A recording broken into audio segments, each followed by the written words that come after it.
नमस्कार दोस्तों, आप सभी का स्वागत है हमारे YouTube चैनल इंग्लिश विजार्ड में। मेरा नाम है आदित्य धनराज। दोस्तों, इस सेक्शन में हम लोग पढ़ेंगे how to use get. Get का यूज हम किस किस सेंस में करते हैं, क्योंकि गेट के बहुत सारे मीनिंग हुआ करते हैं। कई बार हमारे एग्जाम में जो सेंटेंसेस लिखे होते हैं उनमें गेट का यूज किया जाता है, लेकिन गेट का एक्चुअल मीनिंग बहुत बदलता है।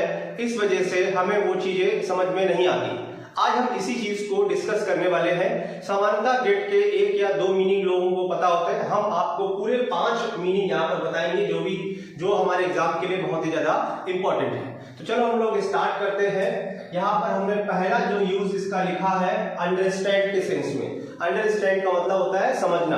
तो हम गेट का यूज समझने के लिए भी करते हैं। जैसे मान लीजिए मैंने आपको कुछ बताया और आपको वो चीज समझ में नहीं आई, तो आप एग्जाम्पल के तौर पर ऐसा भी कह सकते हैं आई डिडंट गेट इट। इसका मतलब है मुझे ये चीज समझ में नहीं आई, या समझ में नहीं आती हो तो डिपेंड करता है कि आप कौन सा टेंस यूज करना चाहते हैं। तो आई डोंट गेट इट भी यूज कर सकते हो।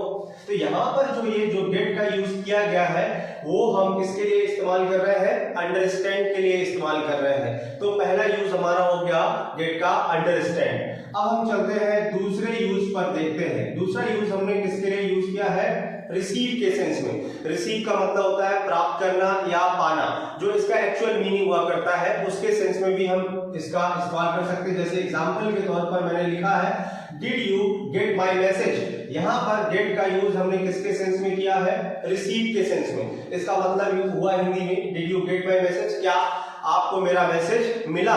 मिला का मतलब प्राप्त हुआ या पाया। तो उसके सेंस में हमने यूज किया गेट को, किसके सेंस में? रिसीव के सेंस में इसका यूज किया। अब देखिए, इसी वजह से हमने कई सारे यूज है और इसके फ्रेजल वर्ब भी बहुत ज्यादा ये इंपॉर्टेंट हुआ करते हैं। तो अगले सेशन में हम लोग गेट के फ्रेजल वर्ब को भी डिस्कस कर लेंगे। अब हम चलते हैं तीसरे यूज पर, देखते हैं तीसरा यूज जो होता है वो किसके सेंस में होता है? बाय के सेंस में। अब बाय माने वैसे तो सामान्यतः क्या होता है? खरीदना, लेकिन हम गेट को बाय की जगह पर भी यूज कर सकते हैं। जैसे एग्जांपल से समझने की कोशिश करो। जैसे एग्जांपल दिया गया है where did you get your shoes from. आपने अपने शूज कहां से खरीदे? तो यहाँ पर खरीदने के सेंस में हमने बाय शब्द का इस्तेमाल ना करके हमने किसका यूज किया? गेट का यूज किया।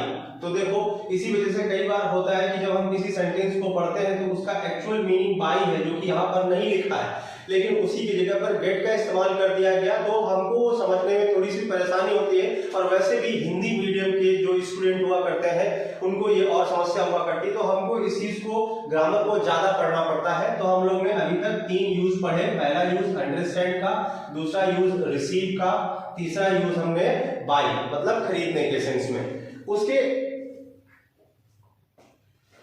अब उसके बाद में चौथा देखते हैं आपका। चौथा जैसे यहाँ पर दिया है टेक। टेक माने होता है लेना। यहाँ लेने का सेंस यहाँ पर रिसीव का सेंस नहीं है। किसका सेंस है? हायर का सेंस है।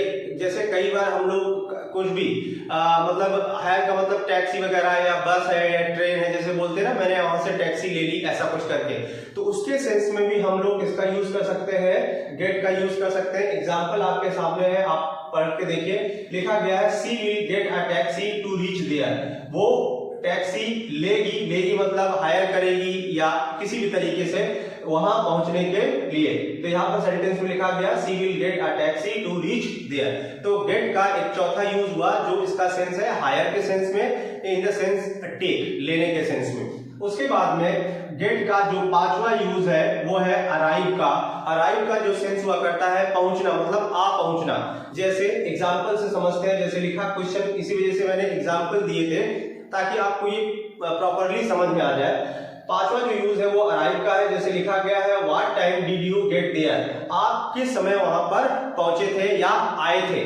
तो इसके सेंस में हम लोग ने किसका? अब देखिए यहाँ पर ये जो गेट लिखा है ये किसके सेंस में है? अराइव के सेंस में। यहाँ पर जो गेट लिखा है वो किसके सेंस में है? टेक या हैव के सेंस में। यहाँ पर जो गेट लिखा है वो किसके सेंस में है? बाय के सेंस में। यहाँ पर जो गेट लिखा है वो किसके सेंस में है? रिसीव के सेंस में। यहाँ पर जो गेट लिखा है वो किसके सेंस में है?